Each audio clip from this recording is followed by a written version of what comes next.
Patrick Hutzel from intensivecarehotline.com with another quick tip for families in intensive care. So today I have a question from John who says, they're forcing my brother out of intensive care with a tracheostomy. What can I do? Well, John, that's a great question. And I can also understand why you are asking the question, because the bottom line is when someone has a tracheostomy, they either need to be in intensive care or they need to be at home with intensive care at home. Now, you haven't really shared what the situation is with your brother. I'm sure there's other things happening. There are reasons why he has a tracheostomy. You know, can he have the tracheostomy removed? Those are all questions that you haven't shared with me, or the answers you haven't shared with me. But the bottom line is you're right on the money here, that your brother shouldn't be forced out of intensive care with a tracheostomy. And your safety concerns are very, very valid, because as soon as someone leaves intensive care with a tracheostomy, the skills to manage and look after a tracheostomy are really not available outside of intensive care. So there needs to be a plan when someone goes to leaves intensive care with a tracheostomy. So some hospitals, they place patients on a ward or on a floor, and they have a one-to-one nurse-to-patient ratio with an intensive care nurse or with a critical care nurse that knows and has the training and the experience how to manage a tracheostomy. Other strategies can be that some ICUs have an ICU outreach team or an ICU liaison team, and they can continue to manage the tracheostomy on the ward or on the floor. But the best option here is home care with intensive care at home, and you can get more information at intensivecareathome.com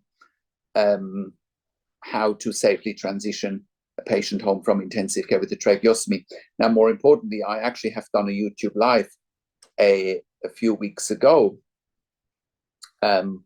with a title, A Blueprint for Hospital Discharge with Tracheostomy with Intensive Care at Home. And I'll link towards this video and the blog post, so you can actually use that as a blueprint for your brother's situation, how to get help, what's the best course of action so your brother can be safe. Unfortunately, patients have died when they leave intensive care with a tracheostomy because they're coming into the wrong environments, whether that is with LTAC in the US in particular, or in a skilled nursing facility. This is all unique to the US, but in other countries such as the UK or Australia, you know, they really need to go home with intensive care at home, because outside of intensive care is simply not safe for them to be looked after. But again, have a look at the video, A Blueprint for Hospital Discharge with Tracheostomy with Intensive Care at Home, and you get all the information in there. So that is my quick tip for today. I have worked in critical care for nearly 25 years in 3 different countries, where I also worked as a nurse manager for over 5 years. And I've been consulting and advocating for families in intensive care since 2013 here at intensivecarehotline.com. And that is, and we have saved lives with our consulting and advocacy. And you can verify that on our testimonial section. You can verify it on our podcast section, where we have done client interviews now. And that is also why we created a membership for families of critically ill patients in intensive care. You can get access to the membership, and you can become a member if you go to intensivecarehotline.com, if you click on the membership link, or if you're going to intensivecaresupport.org directly. In the membership, you have access to me and my team 24 hours a day in the membership area and via email, and we answer all questions intensive care related.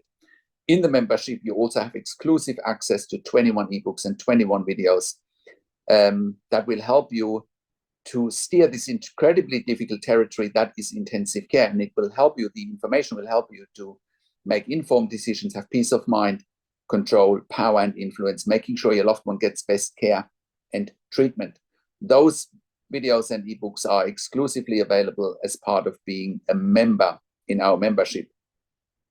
Now, I also offer one-on-one consulting and advocacy for families in intensive care over the phone, Skype, Zoom, WhatsApp, whichever medium works best for you. I talk to you and your families directly.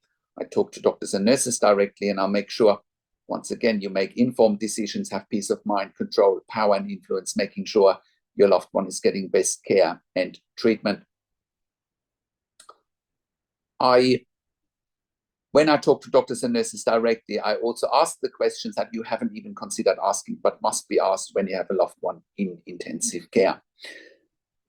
We also offer medical record reviews in real time so that you can get a second opinion in real time. We also offer medical record reviews after intensive care if you have unanswered questions, if you need closure, or if you are suspecting medical negligence. I also represent you in family meetings with intensive care teams. And all of that you get at intensivecarehotline.com. Call us on one of the numbers on the top of our website or send an email to support@intensivecarehotline.com. Also, if you like my YouTube channel and my videos, subscribe to my YouTube channel for regular updates for families in intensive care. Click the like button, click the notification bell, share the video with your friends and families, comment below what you want to see next, what questions and insights you have. Thank you so much for watching. I also do a weekly YouTube live where I answer your questions live on a show. And you get notification if you are a subscriber of my YouTube channel. Thank you so much for watching. This is Patrick Hutzel from intensivecarehotline.com, and I will talk to you in a few days. Take care for now.